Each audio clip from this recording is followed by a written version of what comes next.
कहा के उगा पावेला तार हिम्मत के बहुत बहादुरी बा। अखिलेश जी गुरु के तारा ऊपर प्यार बने।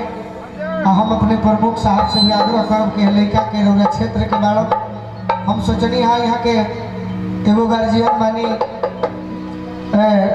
नगरा के राम जी यादव जी वहाँ के बतौनी हो तो हम सोचने कि काहे नहीं मिलकर सपोर्ट कर दिया जाए। चलो बाकी गीत के भी तैयारी करो और परिवार लोग के आदेश सही बात एक लाइन हमारो गावही के पर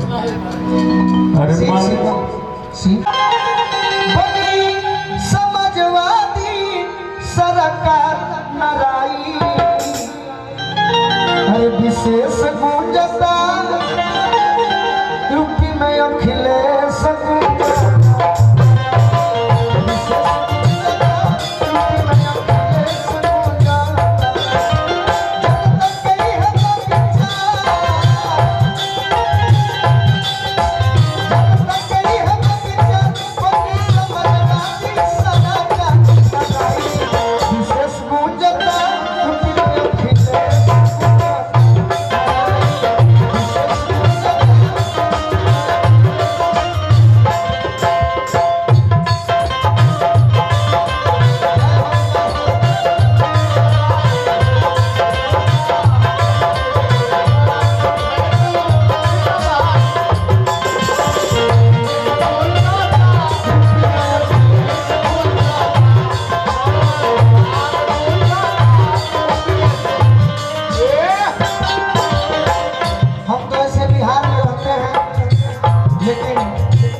मुझे लगता है कि जो पूर्वांचल एक्सप्रेसवे बना है ये शायद अखिलेश जी का दिया हुआ है। भले हम दूसरा कोई रोटी सीख लेकिन हम चढ़े बड़ी अच्छा लगा और बहुत ऐसे काम है। गोलू भाई केवल उद्घाटन हो रहा है, अखिलेश के कामों पर फीता काटा जा रहा है। इसलिए मैं कहता हूँ सब लोग देखिए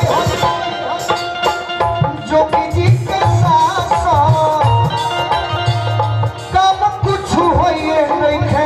झूठो खाली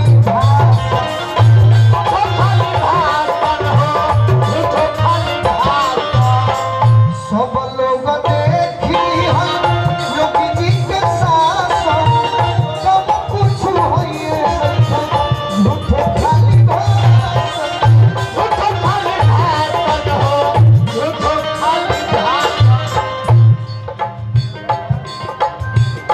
जनता में होइए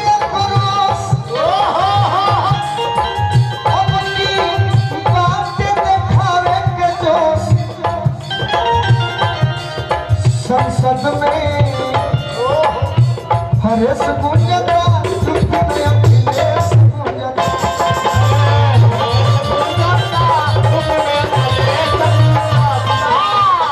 जनता के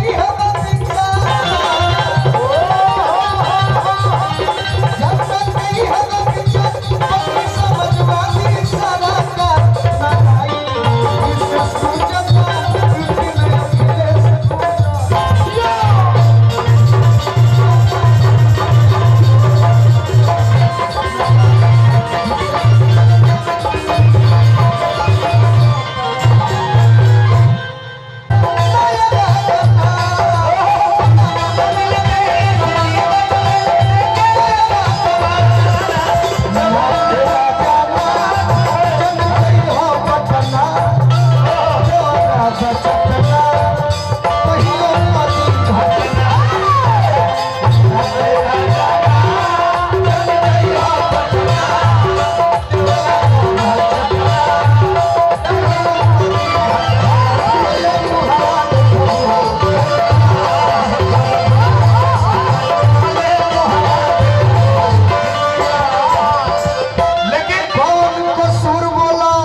बोलो हमर मुअले मुहावा देखो जे बियाह करबू बोलो कुछ ऐसा गीत हो जाला सुनो भैया कोमल हाँ